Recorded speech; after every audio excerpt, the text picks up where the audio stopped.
Saudara, untuk mencapai target ketahanan energi, Kementerian SDM menerbitkan Peraturan Menteri Nomor 14 Tahun 2025. Regulasi ini mengatur tata kelola sumber minyak yang sebelumnya diproduksi mandiri oleh masyarakat tanpa izin alias ilegal. Sumur migas rakyat kini harus bekerja sama dengan badan usaha milik daerah atau BUMD maupun koperasi dan unit usaha mikro kecil menengah UMKM berizin.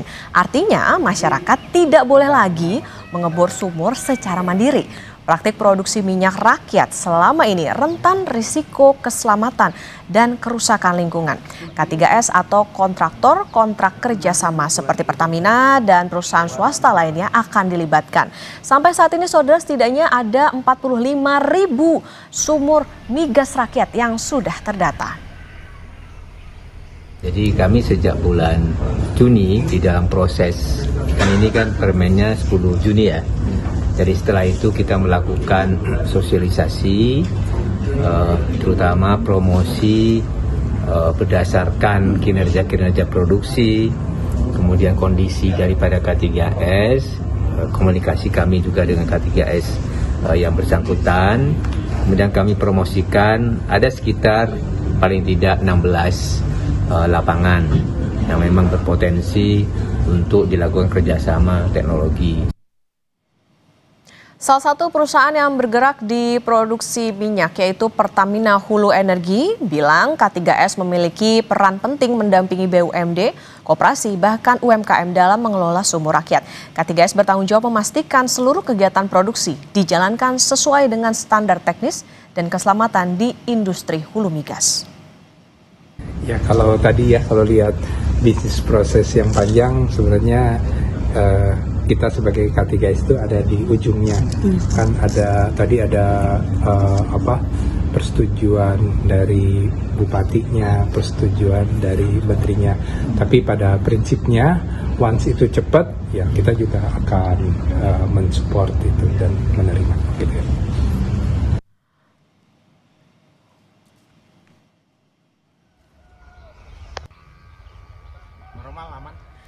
Harapannya tidak ada lagi kecelakaan kerja seperti peristiwa di Blora, Jawa Tengah beberapa waktu lalu. Sumur migas rakyat ilegal kini wajib berizin. Permen SDM nomor 14 akan mengaturnya. Bagaimana pengawasannya? Kompas Bisnis akan tanya ke Head of Center of Food, Energy and Sustainable Development Indef, Abra Talatov. Mas Abra, selamat pagi.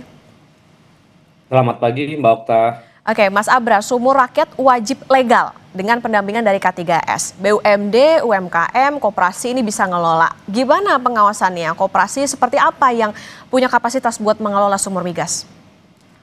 Iya, Mbak Okta. Jadi memang dengan hadirnya Permen SDM nomor 14 2025 ini, memang kita melihat sepertinya pemerintah ini mencoba mencari jalan tengah, ya melihat memang fenomena masih maraknya tambang ilegal ya ataupun illegal drilling.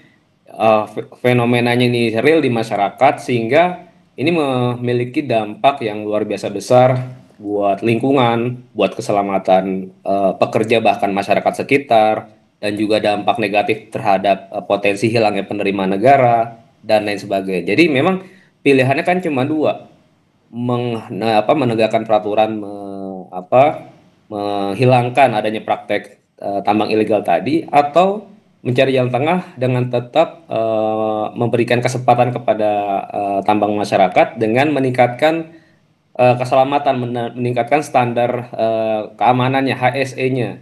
Nah, maka dari itu kan memang sangat tidak mungkin untuk hanya menyandarkan atau menyerahkan kepada masyarakat, entah itu koperasi ataupun BUMD untuk menerapkan standar tadi, karena pada prakteknya mereka tidak punya pengalaman itu. Makanya pemerintah akhirnya mencoba memberikan tanggung jawab ini kepada K3S dan juga SKK Migas yang dianggap memiliki pengalaman yang lebih memadai gitu. Makanya di dalam permen tersebut sebetulnya intinya ada dua hal. Pertama, bahwa SKK Migas dan K3S memiliki tanggung jawab untuk melakukan pembinaan, termasuk tadi memberikan transfer teknologi, pemahaman, pengetahuan, dan yang kedua di sisi hilirnya nanti mereka wajib untuk menyerap sebagai off-taker terhadap produksi yang dihasilkan oleh tambang rakyat tadi. Jadi memang pertama yang paling penting memang harus mengidentifikasi dulu lokasi tambangnya, apa namanya, tambang mana saja yang memang masih visible untuk bisa direaktivasi. Karena dari catatan saya, Mbak, saat ini sebetulnya dari total 44.000 sumur migas di Indonesia, ya, itu yang aktif hanya 36,5%, yang idle itu ada 37,8%. Ada sekitar kurang lebih 17.000 sumur yang idle. Nah, yang idle ini pun kalau di breakdown lagi itu ada kategorinya lagi. Ada yang potensial, ada yang sisa potensial itu hanya 26%, sisanya itu yang non potensial dan bahkan under review. Jadi tidak semuanya juga sumur idle itu bisa direaktivasi lagi, bisa digunakan. Artinya kan pertama-tama tentu tugas pemerintah juga untuk mengidentifikasi nih sumur mana aja yang memang potensial untuk nanti direaktivasi atau dikelola oleh masyarakat. Nah, kemudian ketika sudah ditetapkan wilayah-wilayah mana saja, daerah mana saja, baru kemudian bagaimana adanya skema ya kerjasama antara masyarakat tadi, baik BUMD maupun koperasi kepada perusahaan K3S. Nah, saya pikir ini juga dari awal harus dimatangkan dulu, jangan semuanya dilimpahkan begitu saja langsung ke perusahaan K3S, karena kasihan juga nanti perusahaan K3S-nya, mereka satu sisi punya tuntutan untuk meningkatkan lifting, di sisi lain mereka mendapatkan tanggung jawab tambahan ya untuk bisa membina dan juga bisa melakukan pengawasan terhadap praktik yang dilakukan oleh tambang masyarakat tadi. Dan mereka juga di dalam permen itu punya tanggung jawab juga terhadap tadi standar keselamatan HSE dari tambang masyarakat. Padahal yang melakukan adalah masyarakat, tetapi K3S juga ketiban tanggung jawab juga gitu, Mbak Ta. Oke, Mas Abra, tapi begini, kalau dilihat sekarang, ada nggak catatan dari Mas Abra maupun Indef soal sumur ilegal ini sebetulnya seberapa besar, seberapa banyak, dan kenapa bisa menjamur seperti itu? Apakah karena memang ketidaktahuan masyarakat, atau justru mereka mengalihkan, atau misalnya ya nggak mau gitu menjadi berizin, menjadi legal, karena mungkin ada banyak yang main dan lain sebagainya? Ya, ya tadi saya sampaikan bahwa praktek ilegal ini kan pilihannya dua ya, dibasmi atau dilegalisasi dengan syarat tadi dalam operasionalnya tidak menyebabkan adanya kecelakaan buat manusianya maupun adanya kerusakan lingkungan. Nah, maka itu sebetulnya dari sisi potensi dalam di Permen 14 itu sendiri ya udah ada nih proyeksi potensi tambahan lifting dari sumur rakyat tadi kurang lebih 10 sampai 15 ribu barel per hari. Nah, kalau kita bandingkan ya dengan total lifting migas kita yang existing misalkan di semester 1 578 ribu barel, itu kalau saya hitung sebetulnya kontribusi tambahan lifting dari sumur rakyat itu hanya sekitar 1,7 sampai 2,5%. Memang sangat kecil. Nah, tetapi karena ini jumlahnya sangat besar, ya kemudian yang terlibat juga masyarakat banyak, ini juga ada risiko tersendiri gitu lah. Jadi tanggung jawab pemerintah dan tugas pengawasan itu akan lebih berat lagi. Walaupun pemerintah sudah Kementerian SDM sudah membentuk Dirjen baru jadi Dirjen Gakum, dan itu saya pikir nanti akan menjadi salah satu tantangan bagaimana melakukan pengawasan, melakukan pendampingan terhadap eksplorasi dari eksploitasi dari sumber rakyat tadi, Mbak.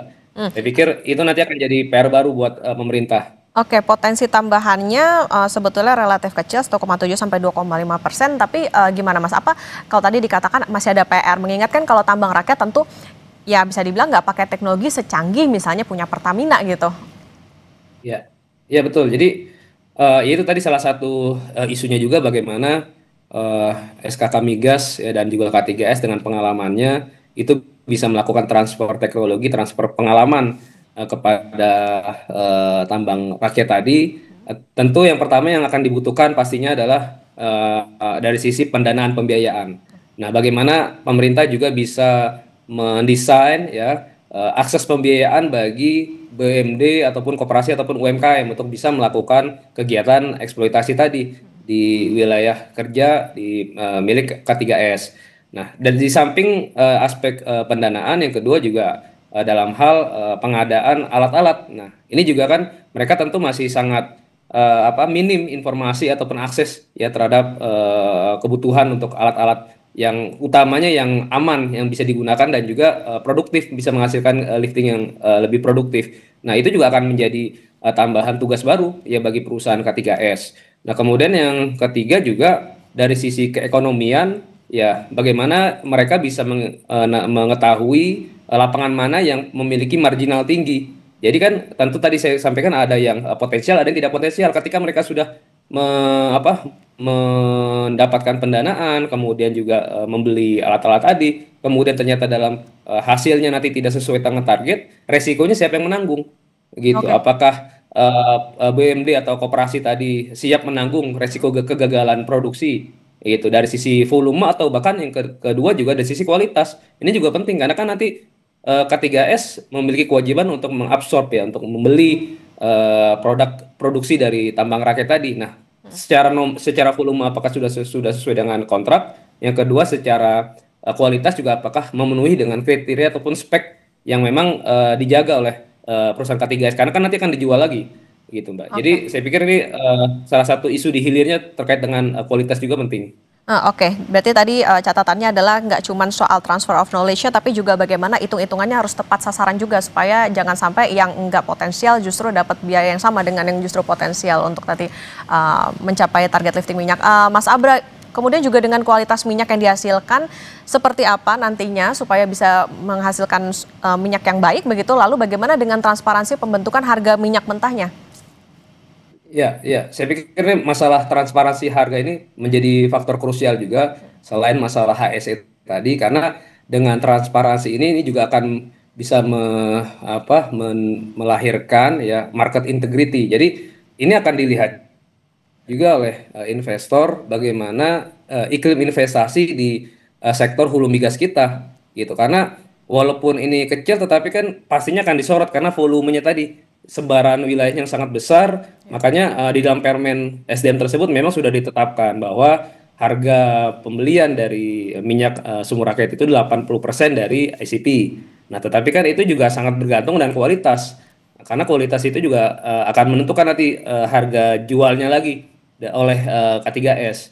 Jadi tentu ini masih sangat dini ya untuk bisa mengeneralisir ya kualitas minyak dari seluruh sumur rakyat. Jadi lagi-lagi ini peran pemerintah juga untuk di awal ya nih mengidentifikasi kriteria ataupun karakteristik dari kualitas minyak yang dihasilkan sumur rakyat. Karena kalau di K3 sendiri pemerintah pun kan sudah menetapkan harga ICP di berbagai jenis minyak mentah gitu. Apalagi ini sumur rakyat yang karakteristik kan lebih luas lagi. Oke. Mas Abra, berarti penegasan, apakah Permen SDM nomor 14 ini sudah tepat buat minta SKK Migas dan juga K3S beresin sumur ilegalnya milik rakyat? Ya, kalau saya pikir ini sebagai langkah jangka pendek, quick wins, mungkin ini menjadi pilihan yang realistis ya, melihat tadi adanya fenomena illegal drilling, maka pemerintah mencoba melakukan pembenahan ya, perbaikan, meningkatkan kualitas eksploitasi oleh sumur rakyat. Nah, tetapi kan juga pemerintah berjanji yang saya dengar bahwa ini ada batasan berlaku 4 tahun. Jadi selama 4 tahun nanti pemerintah akan melihat bagaimana penerapan good engineering practices dari sumur rakyat. Jadi selama 4 tahun nanti kalau misalkan dievaluasi tidak baik ya dalam prosesnya, itu pemerintah bisa mencabut izinnya gitu. Jadi saya pikirnya juga pemerintah harus tegas, ada kriteria ya, ada target yang jelas terukur mengenai kualitas dan juga keselamatan dalam proses tadi. Kemudian dalam reviewnya secara rutin, misalkan 6 bulan, 1 tahun dan seterusnya, itu nanti akan ada keputusan yang jelas apakah akan dilanjutkan atau dihentikan sama sekali bagi para pelaku usaha ya tadi yang melakukan reaktivasi sumur-sumur idle kita. Oke, secara jangka pendek ini oke untuk unsur perbaikan, tapi tentu nantinya perlu akan ada evaluasi lebih mendalam karena tadi masih ada beberapa PR soal bagaimana pendanaan, kemudian juga pengadaan alat-alat juga harus tepat dan juga transparansi harga minyak, jangan sampai cuma menerapkan SOP tapi juga tentunya bisa menjamin bagaimana keselamatan dan juga pencegahan ke depannya supaya bisa lebih rapi dari ilegal menjadi legal. Terima kasih Head of Center of Food, Energy and Sustainable Development Indef, Mas Abra Talatov sudah bersama di Kompas Bisnis. Selalu Mas Abra. Terima kasih Mbak Okta. Saudara, Polda Metro Jaya melakukan gelar perkara terkait tudingan ijazah palsu Presiden ke-7 Republik Indonesia Joko Widodo. Bagaimana perkembangannya? Informasinya kami hadirkan oleh jeda, tetap di SAP Indonesia Pagi.